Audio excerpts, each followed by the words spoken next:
Assalamu алейкум тугандар. Сиздерди каналдан көргөнгө кубанычтамын. Мурда күнү түн ичинде, мына айткандай кечинде таң атпай, кече таң атпай, Орусиянын Внуково аэродромуна ошол атайын Global Master деген америкалык аскердик учак конду. Ошого эмнегедир мындай көп флайт радардан көрүндү. Көп маалыматтар чыкты. Батыш пресса аны боюнча жазды. Ушундай болуп атат деп. Ал эми Орусия Песков айтты. Эчтеке билбейбиз, эч нерсе болгон жок деп. Кийин башка дагы эл аралык пресса жазып атат. Бул деген ЦРУнун директору Москвага келди дейт. ЦРУнун директору Москвага келип, сүйлөшүүлөрдү жүргүздү дейт. Мындай Путин менен түзмө-түз жолукканга үмүтү бар болчу дейт. Анткени кандайдыр бир маселелер көтөрүлдү дейт. Кайсы маселелер экен белгисиз. Учуп кетти учак, артынан ошол Орусиянын атайын чалгындоо учагы дагы куйругуна түшүп учту да АКШ тарапка кетти. Ар кандай теориялар болуп атат, ошон үчүн дисклеймер айтайм тугандар. Мен билбейм, точно билбейм да, айта албайм. Дал ошондой болду деп. Азыркы тапта эч ким айта албайт. Балким мен ушу видео чыгаргыча расмий билдирүү чыгабы, же болбосо кийин айтылабы, же такыр АКШ менен Орусия бири-бирине жок кандай боло берсе болгон жок дейби, ким билет. Бирок азырынча ошол Олег Филоненко деген аккаунт бар X.com'до. Ал ушундай теорияны жазып атат. Ал да башкала серепчилерге ушундай таянып атат да. Сөз боюнча, мындай айтканда, АКШнын чалгындоо кызматтары баары iPhone колдонот да Орусиядачы. Бизде деле бүт чиновниктер iPhone колдонот.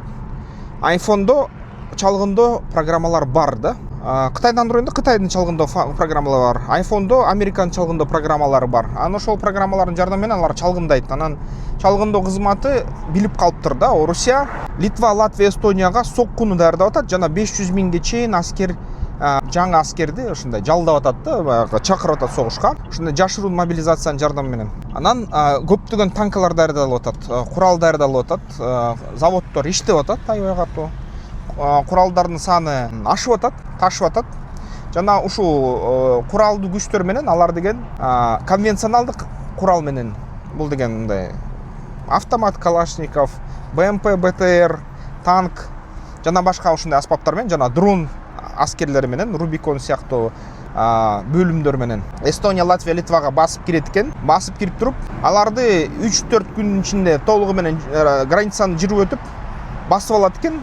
Жарымына чейин же чек арасына чейин кирип туруп башка өлкөлөр менен болгон. Анан ошол четки фронттордон Украинага косулат экен да. Анткени чептер жок капталдарында Украинада. Анан ошол Литва, Латвия, Эстониянын территориясы менен анан Украинага кол салмакчы. Ошол тараптан анан аскерлерди орнотуп, Искандерлерди, жанагы баллистикалык ракеталарды, ошо Хвасон, Кореянын ракеталарын орнотуп туруп анан басат экен да. Ошондой сөздөр жүргүрүп атат азыр. Эл аралык мындай серептердин астында Филоненко да ушуну жазып атат. Анан Орусияга айткан имиш, биз ушу пландарыңарды билебиз, токтоткула деп. Ушу нерсени жасабагыла деп. Биз силерге ультиматум коебуз, ушу нерсени жасасаңар аябай начар абалда каласыңар деп айтып аткан имиш. Орусия аны четке каккандай дейт да. Орусия ага баш ийбей, Путин ага макул болбой, пландарынан баш тарткан жок дейт. Ультиматумдун убактысы бүтө элек. Негативдүү жооп алышты америкалыктар. Бирок ультиматумдун дагы эле убактысы бүтө элек, учуп кетишти да.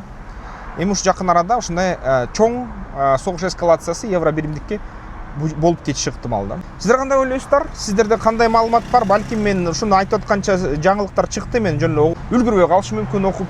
Сиздер окусаңар комментарийге жазгыла. Эмнеге келди ошол самолет? Чын эле Эстонияга кол салып болобу Орусия тарабынан? Бүт ошол теориялардын талдоолорун сиздерден күтөм. Сиздер менен Искендер Шашаев, экономист, саясаттануучу болду. ТО жазам десеңер, бизнес план жазам десеңер, бизге кайрылгыла, биз жазып беребиз. 23 жылдан ашык ушул ишти жасап жатабыз да. Эми видеолордон көрүшкөнчө.